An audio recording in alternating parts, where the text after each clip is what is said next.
Hi everyone, welcome to the latest episode of the Metasoccer Manager YouTube channel. Today we're joined by Metasoccer Andy and Soccer Odo. They're two new players to the Metasoccer game, and we're going to be talking a little bit about their experiences so far, what they like, what they don't like, and how they've got on with the game, basically. So, welcome to the episode, boys. Yeah, Hello. Odo, how are you? super. Thanks. Good to be here. Andy, how's things? Yeah, it's going well, thank you. Other than the hangover? Yeah. Someone went out knowing they had an episode today on their girlfriend's birthday last night, and they're a bit worse for wear. So he's not normally this disheveled, are you, Andy? No, but Yes, he is. Certainly feeling fragile right now. Yeah. So, boys, you've both got 53 rated teams, 52 rated teams, something like that, which have been delegated to you. How are you getting on so far? What sort of win percentages are you sitting on? So yeah, I've got the 53 rated team. I'm on about 56 at the minute, which is not as high as I'd like it to be. But obviously, been playing for about 10 days now, trying to do the 5 games a day. What I've been doing is alternating between the mentalities as well. So I'm trying to see if that impacts on the win percentage. Yeah, seeing any trends yet? Attacking's best. I think that's about 70%, and then balance is down at 45%. So there's a big gulf there. But also, that's just the win rate. You get MSC for draws as well, don't you? Yeah. Andy, how are you getting on? Yeah. I've just recently changed the team. I think in the last 7 games to attacking, and I've found that we won 6 of them. The win rate's sitting at 53% at the minute. Yep. And 6 wins out of the last 6. 6 wins out of the last 7. I've just lost a game this afternoon. What's your formation again, Andy? 4-4-2, and I've gone attacking with it. 4-4-2-B, aren't you? No, I've gone 4-4-2 attacking. Okay. Yeah. All right. So, out of all the games you've played, any big wins? Anything that stands out with a certain formation? So, Odo, obviously, you mentioned that attacking seems to be better. Are you just scoring a lot more goals, or are they just generally you not noticing anything different other than just winning more? Well, scoring 3.7 goals a game actually. 3.7 a game. When I play hard attacking, it's 3.8. But I'm conceding loads when I'm doing hard attacking by the looks of things. Yep. I'd say probably my biggest win in terms of goal scores has been 8-4. And then there's been quite a few games of 7 as well, but I've not scored more than 8 in a game yet. Not scored more than 8. That's still pretty good going. I'm just looking at your results now. So, Odo, you're sitting on 2,109 MSC, and Andy, you're on 1,628. So not bad going for just over 40 games for Andy and 50 games for Odo. So not much in your win percentages either. You're both quite close. 3% between you at the minute. We'll have to look at doing some sort of competition within the Discord. Whoever gets the most MSC gets a prize, and whoever gets the most highest win percentage. So you've got to decide whether you want to go for big games and get the MSC, or go for the win percentage and just play amateur all the time. Yeah, that'll be good. That'll be interesting. Yeah. So, what features are you currently getting on with, and what are you thinking needs to be improved as a priority within the game? We'll start with Andy. I'd personally like to see. Sorry about that. I'd personally like to see the mobile version of it better. When I'm playing it on my phone, you can't see anything other than the teams. Whereas it's good to see the goals and see the commentary and stuff like that. I feel like that would be something that would be good if it could be changed on that version. But generally finding it okay. I'd also probably say that I'd like to be able to change it mid-game.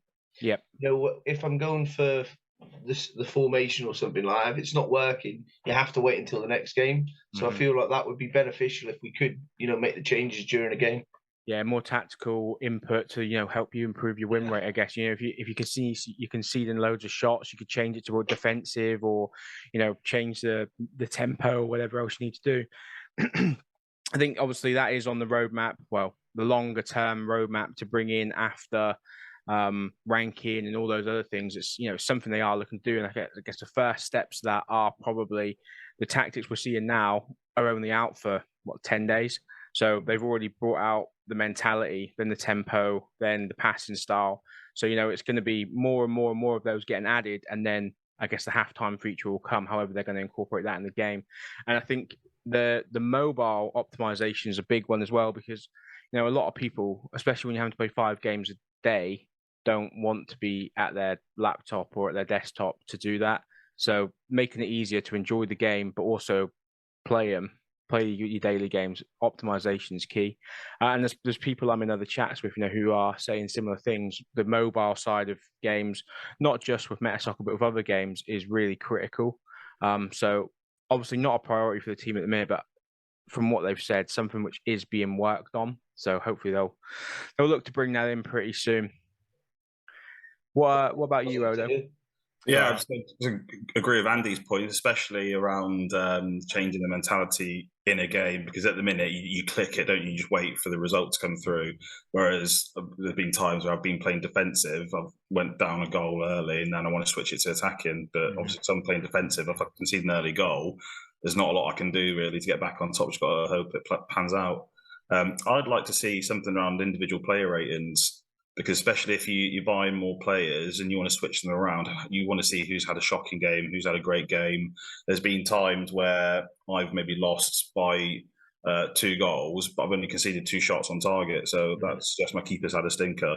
That'd be useful to track going forward as well. And probably just more flexibility in terms of tactics would be useful. Yeah. And there's also the background statistics of players as well. So you could have a guy in your team who's 58 rated, but he might not have the best stats in the particular position you're playing him. Every game he might be having a shitter, but you don't know because you can't see that level of information. And it's something I haven't really thought of myself. Obviously, you can't see the fitness is sort of one thing, which normally if you're playing Football Manager and you take someone off when they're getting their fitness down, but also you're looking for who's playing a 6.2, who's playing a 7.3, who's actually performing well in terms of making substitutions.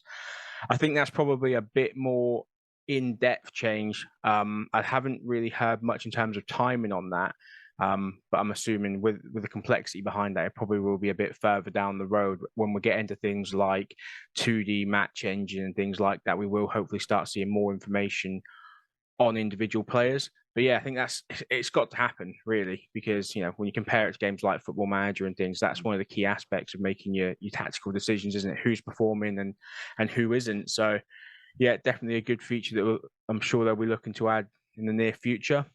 Anything else which is keen to see added?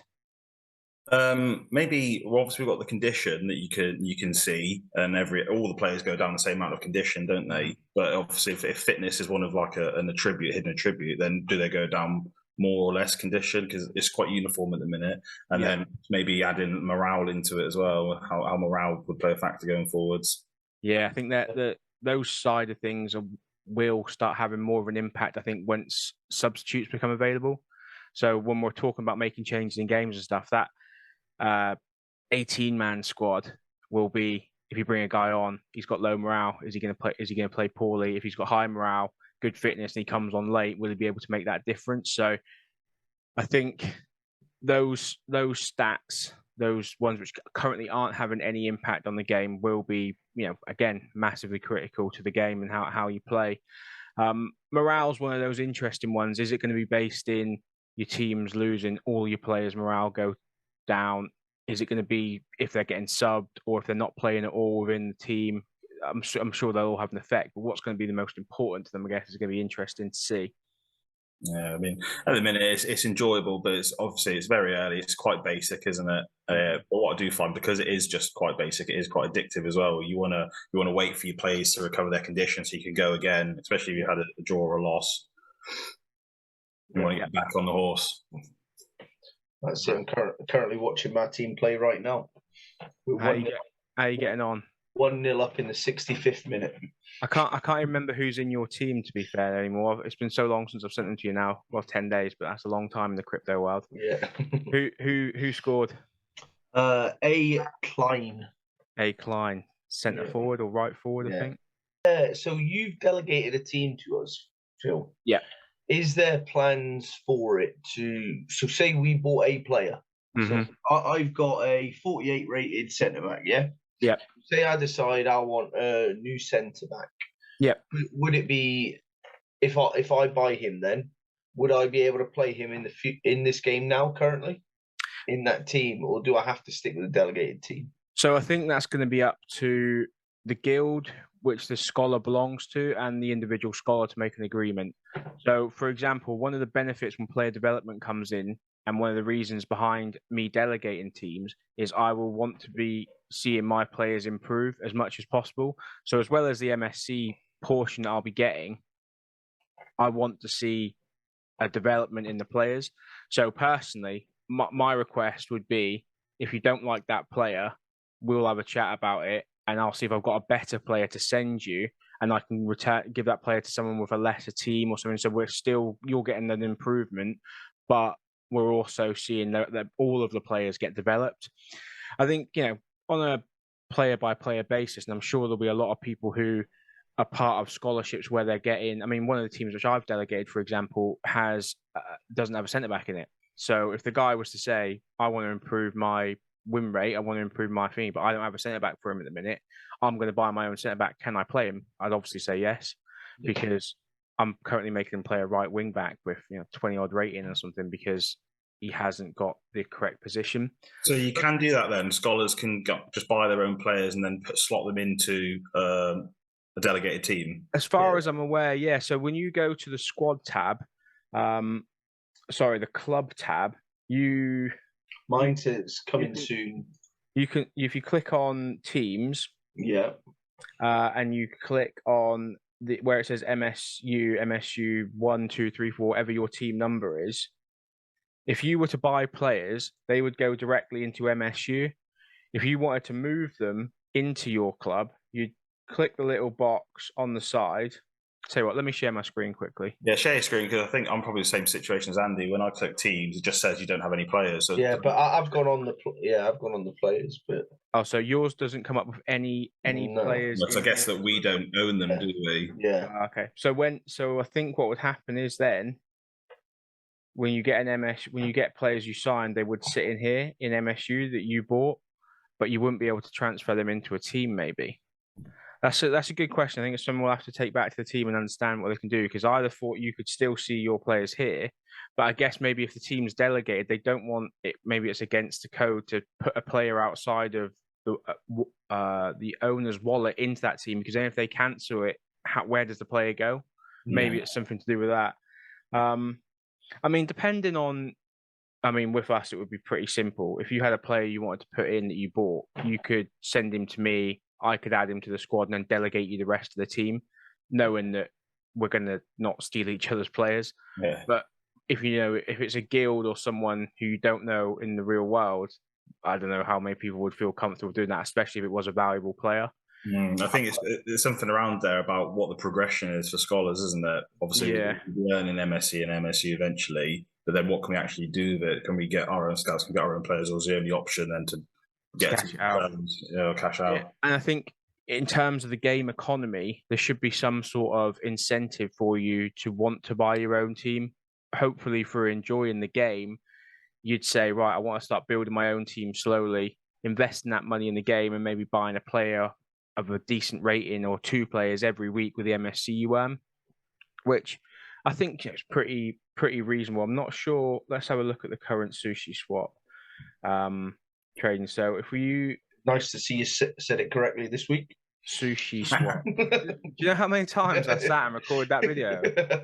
In the end, there's more outtakes, was there? I literally gave up. That's why in the end I just stopped, because I was going to cancel it again, and I went, nah, this is going to take me all day. I'm just going to carry on recording. So, why is this not working? I'm just trying to look at how much MSU you'll get based on how much you've won. So what did we say you were on, Odo? 2,100 at the minute. You're going to get 100. You could basically convert that for 101 MSU at the minute. So if you went into the market with 101 MSU, what sort of players would you be looking to buy? I guess you'd be looking at... I need a right back and a centre mid, really. But obviously around the 53 rating, 55 maybe. Yeah, so I mean, realistically, you're going to be struggling, because you're looking at 179 for a left wing back of 53. But if you wanted to build your own team, well, that's what rating, you could go to say 34, 35 with high end 50s potential and build a whole team with, because you're looking at like 20, 30 MSU for one player then. what I was just thinking here is potentially, when I've just clicked on the prices of the players, of potentially within 2 weeks, we could have enough to get an amateur team and use that to then build. You'd get 20, an extra 100 a day, and build that with the ones we're making already. Yeah, It's kind of like a low risk way into it, isn't it? If you're a scholar, because obviously the initial investment isn't coming from us, but then like slowly but surely we could creep up, and then, like you say, buy individual players, buy a starter team, and work our way up the division. So you said that would be 101 if I converted it now. I've already got 35 from the week before, so it adds up quickly. Like I say, I've only been doing it 10 days. And I think one of the other bits that come on site as well, ranking comes in. You use a team which isn't yours, and you finish in the top 10% of the 60 rated tier or 70 rated tier, whatever your teams are. You've straight away within 1 week got hundreds of MSU then, and you can literally go and buy even better players. And you've, like the whole model is no risk, like you say, low risk. You haven't bought anything, but you then start buying assets with the money you're making. Or on the other hand, you take the money out and you make a little bit of earnings every week. So passive income, I suppose there's options, isn't there? Like the first one you said, that's like a snowball effect, isn't it? You start getting better players, or you win a few things, and it becomes easier to get better and win even more, doesn't it? Yeah, definitely. I know there's a couple of people who have put in the Discord on Twitter and have messaged me privately to say, I'm already part of a guild, I'm already making however much MSC, have you got any teams? Because they've got the spare time and they want to earn more. So if you're in the Discord and you were to put, I've currently got a team, I've got a win rate of 58% playing with this rated team, does anyone have a spare one? You can literally send proof of your performance with the screenshots and stuff. So you might be more likely then take on another team. And at the minute, managing 2, 3, 4, 5 teams a day is pretty realistic, because it's just play now. Next team, play now. Obviously, as time goes on, that'll become more complicated, more complex. You won't be able to do that probably as easily. It'll take a lot more of your time up. But at the minute, it's something you can do quite easily and stack MSC. So I know there is people who are literally just getting as many teams as they can through delegation from other people, major guilds, smaller people who have the spare team here and there, and they're just trying to stack MSC to build their teams or to make the money. So yeah, I think there's a lot of options. It just depends how you want to play it, I guess. If you like the game and you think it's going to get better, you're probably better off investing, because prices are likely to increase then, aren't they? As time goes on, more people find it. So yeah. We have got a couple of questions from people on Twitter, so I'm just going to pop on quickly and read them. So we've got a few from Boggy Bender. We can't actually answer these, I don't think, but let's probably should have. I might cut that name out. Well, Phil, you want to edit in the tweet? I will. Yeah, just so people know I ain't taking the piss. Yeah. Right. So he's put, I'd like to know when we'll get player improvement. What impact will a loss on the players, and how does a manager? What does a manager have to do to improve player morale? So obviously we don't know. We've talked about a little bit in terms of morale and things. What do we expect in terms of, well, I guess player improvements down the road? We can't give them a date, we can't give them a time, but what sort of impact do we think, and what sort of timing wise do we think it will be around? So I think player improvement before probably around Q4. I know there is parts of it on the roadmap and stuff, but again, can't say with any confidence. There could be delays and there could be other things. So player improvement is definitely not something that's in the game currently, is it? I think there was a bit of conflicting information on the Discord last couple of days. Yeah. What it looked like. I saw this and I was going to reply, but I was watching the UFC when I saw it, and I thought I'll do that tomorrow. So player improvement is not currently in the game. So player potential exists. All the NFTs have individual potentials, which is the highest rating they can achieve in the game. So if you're 50 rated player, I think you just have 60, high 60s, low 70s in your teams. When player development comes in, each game you will get MSC, MSU rewards, but you'll also receive player development. So you'll get experience for your players depending on their performance, depending on your team's performance. That will then improve. A guy who's 53 will slowly move to 54, so on and so forth. And there'll also be the training feature, which we don't have loads of detail around at the minute, but what it seems to be is if you don't want to wait and you're going to reinvest your MSU and MSC, you can put your player into like a training system, which you fund with your earnings, which will increase their development faster. Good mechanism for the game mechanics, because obviously it's people burning the tokens, which is good for the economy of the game. But also, if people do want to invest in that, they can get to higher levels faster. So yeah, not available currently, but is on the roadmap. Will that involve like new staff? So we've got scouts at the minute. So will there be like coaches or anything coming in to do that training, or will that just be separate? You won't need to get scout coaching or what? Originally, when I had Gus on for an episode a few months ago now, we spoke about something at the time, which was having a manager NFT. So if you want to set up, on the 60th minute, sub this guy out, regardless, you'll have a manager NFT who you can put in place and do like pre-game setup. So if you're not there to play your 5 games, or you've got a game scheduled in the rank system on PvP at a certain time and you can't be there, your manager can control that game for you, basically. And you just say, this guy's running low on fitness, I want him to come off in the 60th minute, I want this guy to come on because he's fast and whatever else. I think the way they're looking at it now isn't going to be a manager, it's going to be an assistant. So obviously you're the manager of the team. An assistant sort of makes more sense, where you get an NFT of an assistant manager who will do these actions for you. Training will probably be one of them. In-game actions when you're not there will be another. I think these NFTs will obviously have a value similar to the scouts, but we'll be able to make the game easier for you if you can't always be there to play.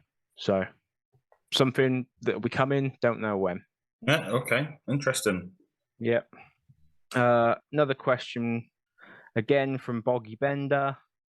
In ranking, if a pro team plays against an amateur team, will the impact and rewards be the same as if they played against a pro team? So I don't think so. My understanding of the question is, if you've got a pro team and they play a lower team, do you still get the same rewards? With it being the ranking, I don't think that'll be the case, because everyone will be in tiers. So you won't ever play anyone who's miles away from your level.